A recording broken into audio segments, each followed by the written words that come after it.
Hola, hoy te diré cuándo entró Jesús en el lugar santísimo, pero antes recordemos algunos detalles importantes. El Padre estaba allí, solo el sumo sacerdote podía entrar al lugar santísimo.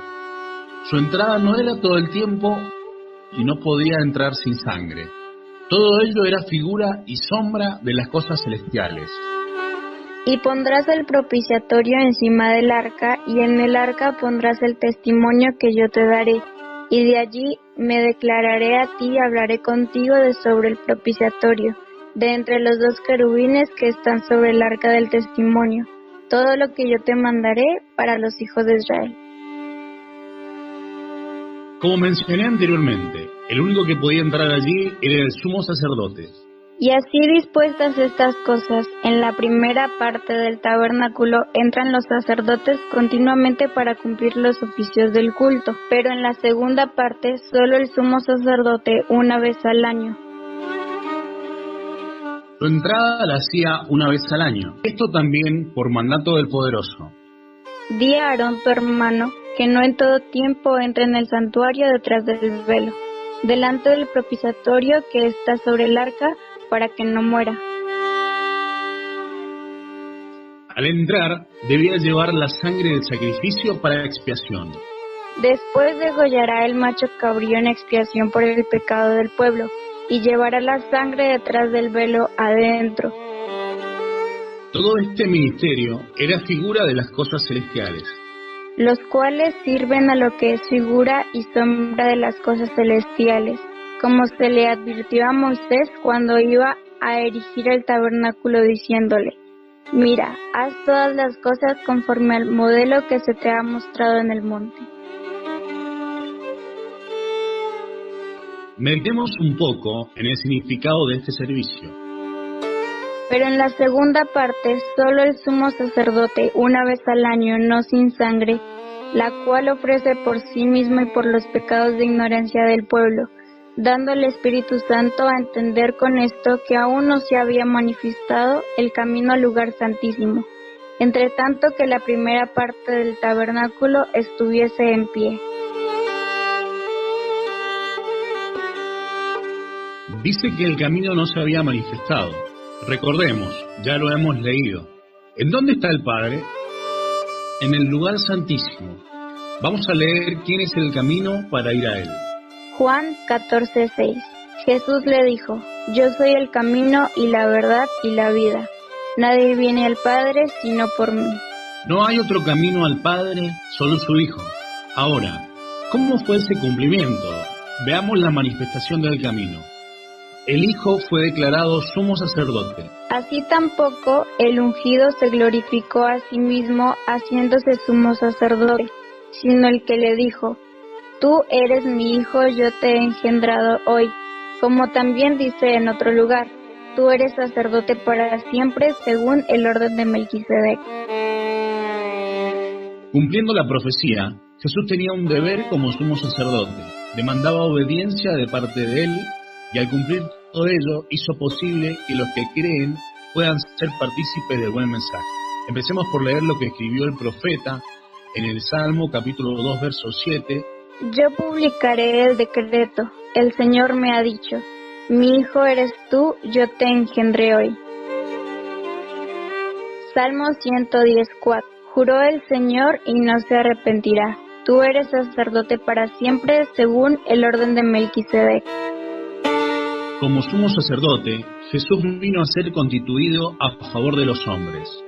Porque todo sumo sacerdote tomado entre los hombres es constituido a favor de los hombres en lo que a Dios se refiere, para que presente ofrendas y sacrificios por los pecados, para que se muestre paciente con los ignorantes y extraviados, puesto que él también está rodeado de debilidad, y por causa de ella debe ofrecer por los pecados, tanto por sí mismo como también por el pueblo. Dentro de los sacrificios que debía presentar el sumo sacerdote estaba el holocausto continuo, el de todos los días. Números 28:3. Y les dirás: esta es la ofrenda encendida que ofreceréis al Señor. 2 corderos sin tacha de un año, cada día será el holocausto continuo. y el sacrificio para expiación por los pecados de ignorancia del pueblo, una vez al año. Éxodo 30:10. Y sobre sus cuernos hará Aarón expiación una vez en el año, con la sangre del sacrificio por el pecado para expiación. Una vez en el año hará expiación sobre él por vuestras generaciones. Será muy santo al Señor. ¿Cómo lo cumplió Jesús? Leamos primero sobre el sacrificio diario, para luego ver dos aspectos muy importantes del sacrificio anual. Hebreos 5:7. Y el ungido en los días de su carne, ofreciendo ruegos y súplicas con gran clamor y lágrimas al que le podía librar de la muerte, fue oído a causa de su temor reverente. Note algo importante. Dice que él pidió ser liberado de la muerte y fue oído a causa de su temor reverente. ¿No murió él cuando lo colgaron en el madero? Por supuesto. Él lo que estaba pidiendo cada día era ser librado de la muerte de su alma, ser librado de pecar, y fue oído. Vamos a leer un poco más. Salmo 51:17. Los sacrificios de Dios son el espíritu quebrantado. Al corazón contrito y humillado no despreciarás tú, oh Dios. Joel 2:13. Rasgad vuestro corazón y no vuestros vestidos, y convertíos al Señor vuestro Dios, porque misericordioso es y clemente, tardo para la ira y grande en misericordia, y que se duele del castigo. Hebreos 10:8-10, diciendo primero: sacrificio y ofrenda y holocaustos y expiaciones por el pecado no quisiste, ni te agradaron, las cuales cosas se ofrecen según la ley. Y diciendo luego: he aquí que vengo, oh Dios, para hacer tu voluntad. Quítalo primero para establecer esto último. En esa voluntad somos santificados mediante la ofrenda del cuerpo del ungido, hecha una vez para siempre. De nada hubiese servido que Jesús hiciera sacrificios, literalmente hablando, cada día de su vida si no hubiera obedecido. Por esto menciona en Hebreos: sacrificio, ofrenda, holocaustos, expiaciones por el pecado, no quisiste ni te agradaron. Entonces el Hijo dice: he aquí que vengo, oh Dios, para hacer tu voluntad. Y luego continúa: en esa voluntad somos todos santificados, mediante la ofrenda del cuerpo del ungido, hecha una vez para siempre. El que no haga esa voluntad, ¿cómo será santificado? Ahora es necesario que preste mucha atención. En el sacrificio anual, el sumo sacerdote debía hacer la expiación y presentar la expiación. Leamos cómo la hizo Jesús. Primera de Pedro 3:18. Porque también el ungido padeció una sola vez por los pecados, el justo por los injustos, para llevarnos a Dios, siendo a la verdad muerto en la carne, pero vivificado en espíritu. Romanos 5:6. Porque el ungido, cuando aún éramos débiles, a su tiempo murió por los impíos.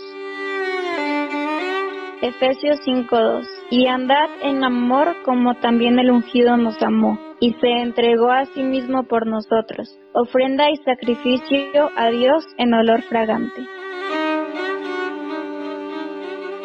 ¿Cómo y cuándo presentó la expiación?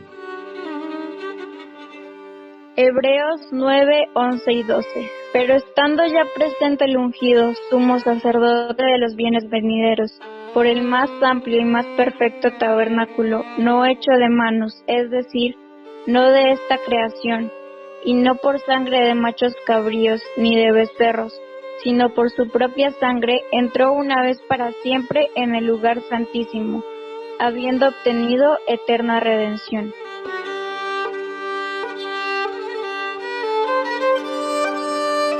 Hebreos 9:24-26. Porque no entró el ungido en el santuario hecho de mano, figura del verdadero, sino en el cielo mismo, para presentarse ahora por nosotros ante Dios, y no para ofrecerse muchas veces, como entra el sumo sacerdote en el lugar santísimo cada año con sangre ajena. De otra manera, le hubiera sido necesario padecer muchas veces desde el principio del mundo, pero ahora, en la consumación de los siglos, se presentó una vez para siempre por el sacrificio de sí mismo para quitar de en medio el pecado.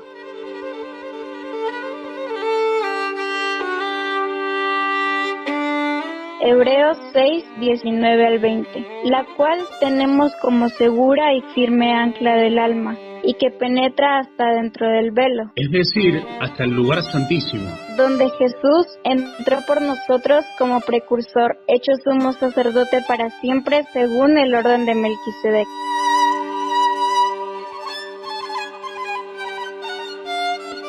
Juan 20:17. Jesús le dijo: no me toques, porque aún no he subido a mi Padre, mas ve a mis hermanos y diles: subo a mi Padre y a vuestro Padre, a mi Dios y a vuestro Dios. Note cómo una y otra vez dice que Él entró como precursor para presentarse por nosotros al Padre, una vez para siempre. Nos da libre entrada, ya desde que fue recibido arriba, no hasta que pasaran 1800 años. El libro de Hebreos fue escrito entre los años 60 a 90 después de ungido, y ya Jesús estaba en el lugar santísimo en ese tiempo. Es totalmente antibíblico enseñar y creer que Él entró cientos de años después, en 1844, por ejemplo, cuando la Biblia es bastante clara al respecto. No deja lugar a dudas. Otras doctrinas no son más que inventos humanos para tratar de esconder el error de interpretar las profecías bíblicas y dar fechas que no se cumplieron. Todas las doctrinas derivadas de esta falsa doctrina pues son falsas. No tienen fundamento bíblico. Volvamos al sacrificio, pues este traía un mensaje consigo. Entonces el velo del templo se rasgó en dos, de arriba a abajo. La palabra de Dios no se contradice. Que el velo se rompiera no era otra cosa sino la señal de que ahora estaba abierto el camino al Padre.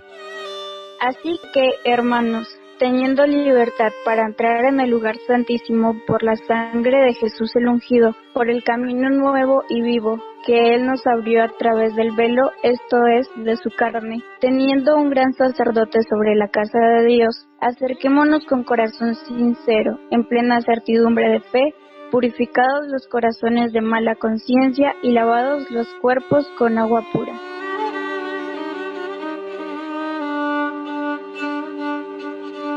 Hebreos 12, 22 al 24.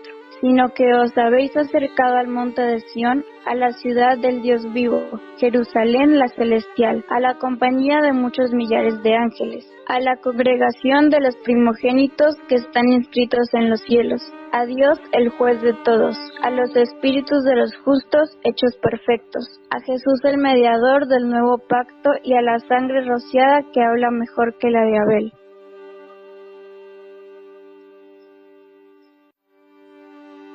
Efesios 5, 25 y 26.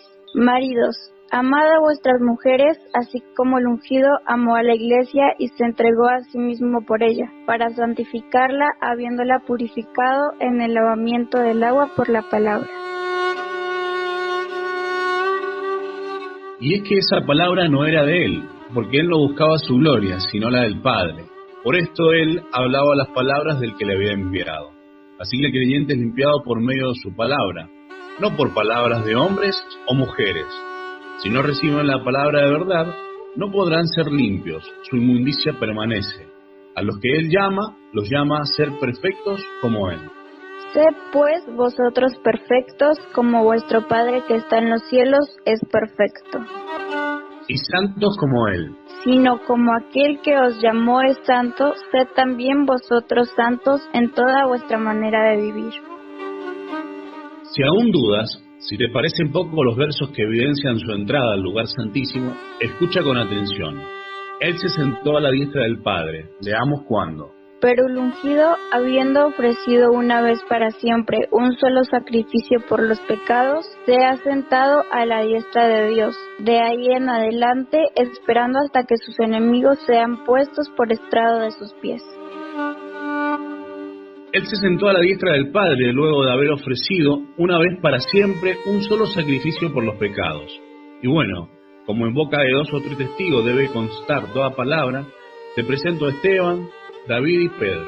Uno más por si acaso la incredulidad es grande. Ahí está Marcos. Pero Esteban, lleno del Espíritu Santo, puestos los ojos en el cielo, vio la gloria de Dios, y a Jesús que estaba a la diestra de Dios, y dijo: He aquí veo los cielos abiertos, y al Hijo del Hombre que está a la diestra de Dios.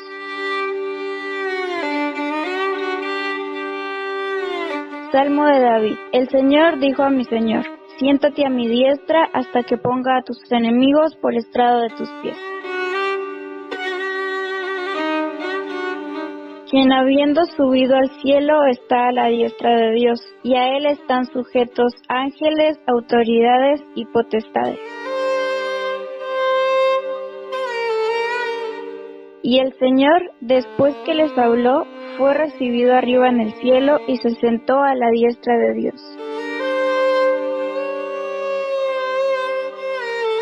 El que tenga oídos para oír, que oiga.